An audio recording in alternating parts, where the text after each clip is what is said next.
తెలియజేస్తాను అధ్యక్ష.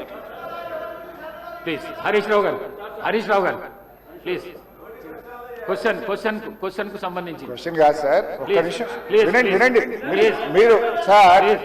You are the custodian of this house. ఈ సభలో అందరి సభ్యులకు సమానమైన హక్కులు ఉంటాయి. మీరే మా హక్కుల్ని కాపాడాలి. Sir, sir. వినండి వినండి హరీష్ ఒక రావు 2 minutes. గారు, అరే హరీష్ రావు గారు, నేనేమన్నా మినిస్టర్ అరే clarification వినండి, ఇచ్చిండు. నేనేం అన్పార్లమెంటరీ మాట్లాడతలేను. ఎల్ఏ మినిస్టర్ గారు క్లారిఫికేషన్ ఇచ్చిండు. ఇవ్వలేదు ఎవరి- please listen to me sir, దయచేసి ఒక్క నిమిషం వినండి సార్. You are the custodian of the house. సభలో ఉండే సభ్యులందరికీ సమానమైన హక్కులు ఉంటాయి. మీరే మా హక్కుల్ని కాపాడాలి. మీరు మా రెస్క్యూకు రావాలి. 2-3 విషయాలు సార్ ఇక్కడ. ఒకటి, బిఎస్సి మినిట్స్ మీరు హౌస్లో పెట్టారు. నేను దీని మీద కూడా మాట్లాడాలనుకుంటున్నా. It was decided that the Honorable Speaker will decide the number of days for which the assembly session will be held, keeping in view of the business to be transacted. మనం బీఎస్సీలో ఏం decide చేసినాం sir? 7 రోజులు శాసనసభ నడుపుతామని, ఆ తర్వాత మళ్ళీ BSc meeting పెట్టి decide చేస్తామన్నారు.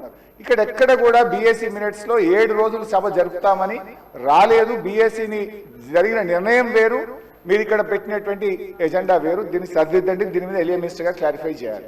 నంబర్ 2 సార్, మాకు బిజినెస్ మొన్న రాత్రి 3ంటికి వచ్చింది, ఉదయం 3ంటికి పంపారు. ఈ రోజు అసెంబ్లీలో ఏం బిజినెస్ ఉందనేది పొద్దున 2 గంటలకు వచ్చింది సార్. పొద్దున 2 గంటలకు వస్తే సభ్యులు ఎప్పుడు ప్రిపేర్ అవుతారు, ఎప్పుడు రాగలుగుతారు? Is it the way of functioning the assembly?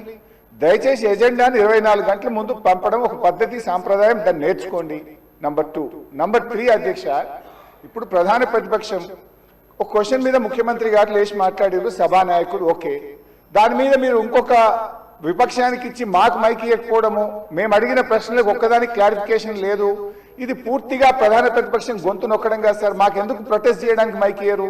Question hour లో ప్రొటెస్ట్ అనేటువంటిది ఆ పార్టీ యొక్క హక్కు సార్. సో అందువల్ల కైండ్లీ లీజన్, ఒక 2 నిమిషాలే ఇవ్వండి నాకు. Protest is our right, members right, rule book లో స్పష్టంగా ఉంది. మీరు మా దిక్కే చూడరు, మాకు మైక్ ఇవ్వడం అనేది కరెక్ట్ కాదు. ముఖ్యమంత్రి గారు మాట్లాడుతూ ఏం మాట్లాడింది సార్? ఇప్పుడు ఆయన మాటలు అసలు మూసి కంపు కంటే ముఖ్యమంత్రి గారి మాటల కంపు ఎక్కువ ఉన్నది సార్. అది వినడం చాలా కష్టం.